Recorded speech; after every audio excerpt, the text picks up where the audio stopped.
Hello নমস্কার, খুব ভালো আছো? আমি খুব ভালো আছি। এটা হলো আমি আমার মাকে নিয়ে ভুবনেশ্বর কলিঙ্গতে যাচ্ছিলাম আমার মায়ের ট্রিটমেন্টের কারণে।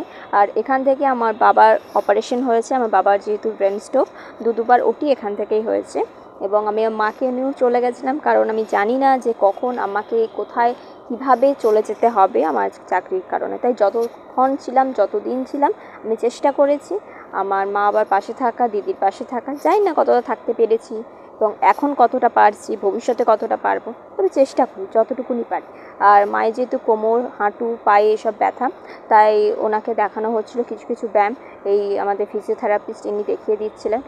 আর এটা ওই হসপিটালের ফিজিওথেরাপিস্ট, সো আমি ভিডিও করে রেখেছি, কারণ মা তো এসে আমাকেই জ্বালিয়ে মারবে যে কী কী কী কী করে দিয়েছে দেখা। তো আমার তো এত মনে রাখা সম্ভব নয়, তাই আমি ভিডিওটা দেখিয়ে দিয়েছিলাম। আর এই দেখো, সেই কনভারসেশন ওই বাংরেজি আর উড়িয়া, এই দুজনকে আমি থামাতে পারছিলাম না। জয় গুরু।